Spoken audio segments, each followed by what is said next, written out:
Hey fame and friends, நம்மளுடைய லைஃப்பில் நம்ம அன்றாடம் செய்கிற சில சின்ன சின்ன விஷயங்கள் எல்லாம் இருக்கும்ல, அதெல்லாம் வந்து எப்படி வந்துச்சு, இது எப்படி நம்மளுக்கு தோணுச்சு, இதெல்லாம் ஒரு வேலை நம்ம எப்படி பண்ண ஆரம்பித்தோம் அப்படின்னு சொல்லி எனக்கே அப்பப்போ ஒரு டவுட்ஸ் தோணும்.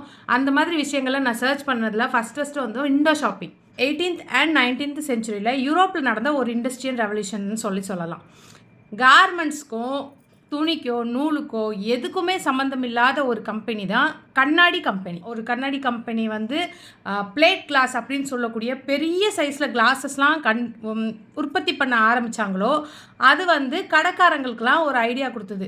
இதை வச்சு நம்ம வந்து கடையை கன்ஸ்ட்ரக்ட் பண்ணி உள்ளே இருக்க டிசைன்ஸை வெளியில் வந்து நம்ம அதாவது வெளியிலேருந்து பார்க்கும்போது உள்ளே இருக்க டிசைன்ஸோ இல்லை நிறைய நம்மளோட கடையில் உள்ள ப்ராடக்ட்ஸு இது எல்லாத்தையுமே வந்து கண்ணுக்கு கவர்ச்சியாக நம்ம வந்து டிஸ்பிளே பண்ணோம் அப்படின்னா மக்கள் வாங்குறதுக்கு நிறைய வாய்ப்புகள் இருக்குது அப்படின்னு சொல்லி 1834 லண்டனில் ஹேராட்ஸ் அப்படின்னும் 1854 பாரிஸில் இருந்த லீபான் மார்ஷே அப்படிங்கிற ஒரு கம்பெனினால் அவங்க வந்து அவங்களோட கடைக்கு முன்னாடி அந்த கிளாஸஸை வந்து ஃபிக்ஸ் பண்ணி அதுக்கப்புறமா டிஸ்பிளே காமிக்க ஆரம்பித்ததுக்கு அப்புறம் தான் இந்த விண்டோ ஷாப்பிங் அப்படிங்கிற கான்செப்ட் வந்து எல்லாருக்குமே வந்து ஒரு பழக்கத்துக்கு உண்டாச்சு. ஸோ இந்த விண்டோ ஷாப்பிங் வந்து இன்றைக்கும் சரி அன்னைக்கும் சரி மக்களுக்கு வந்து ஒரு ப்ரௌஸ் பண்ணுறதுக்கு ஒரு நல்ல ஒரு ஆப்ஷனாக இருந்தது. கிளாஸ் கம்பெனிஸ் திடீர்னு பெரிய பெரிய சைஸில் கிளாஸஸ் சீத்ரூ கிளாஸஸ் எல்லாத்தையுமே உற்பத்தி பண்ண ஆரம்பிச்சது தான் இன்றைக்கி நம்ம புழக்கத்தில் இருக்கக்கூடிய விண்டோ ஷாப்பிங்க்கு ஒரு மிகப்பெரிய காரணம். அப்படி தான் விண்டோ ஷாப்பிங் பிறந்ததுன்னே சொல்லலாம். Glass companies as the parents of window shopping சொல்லலாம். டாபிக் உங்களுக்கு பிடிச்சிருந்துச்சுன்னா, இந்த இன்ஃபர்மேஷன் உங்களுக்கு பிடிச்சிருந்ததுன்னா